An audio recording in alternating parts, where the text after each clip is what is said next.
It's okay, keep going. I don't know why. I'm not complaining. I don't know why. A lot of cleavage. I'm like, okay, it's a different press day today in Miami. So welcome back to Miami. Thank you. Have you watched this film with an audience? A few times, yeah. And that's been my favorite thing about making this film. I had a blast making it, but seeing it with an audience, at our premiere, I don't know if I've ever done a movie where there was so much whipping and screaming and applauding and laughing. And then I went into a screening in Atlanta just before the big scene on the hillside. And again, it was raucous, like the amount of cheering and laughing. And it kind of gives me goosebumps because I've also made movies where there's just silence. There's a level of energy that it doesn't happen. You know, it's hard. I love this. The filmmaking, I think, is the most beautiful job in the world. Not just as an actor, but as a producer. Which side makes you happier? I love developing. I love developing stories and ideas and seeing things that make people cheer and scream, or that make people cry, or that make people think about their lives. But I think it's tough.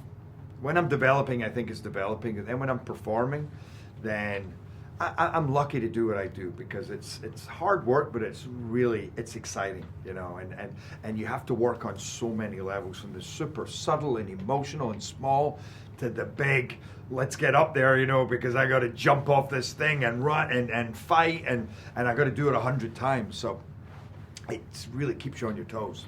And with this film, I love that there's something about humanity. It's an action film, but there is something about the human condition that it was very nice. He's a father, and add extra care for this man. Yeah, I think that's one of the reasons why the audience gets so vocal, because by the time you get into the action of the movie, they're so in this guy's head, and they're loving him, and they're understanding him, and he's not perfect, and he's messing up, and so is his father, and so he's a son, he's a father, and he's struggling with both, and at the same time, he's having to deal with this exceptional situation where everything he's given in his life has been called into question, and he's now basically he's being pummeled from every angle, and he has to pull every trick out the book, and even know that even his family are questioning who he is because of what's happened. So it leads to a massive amount of emotion and excitement at the same time.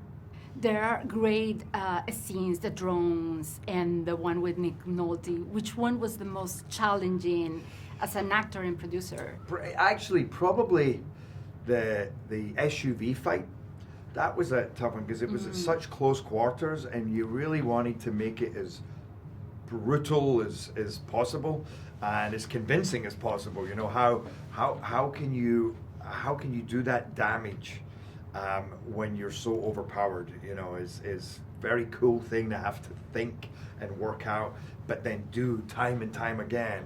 I'm throwing myself about this SUV that is full of people, and that was challenging, but so much fun. And if we zoom in on Gerard Butler, what is that something from your essence that people don't know about you?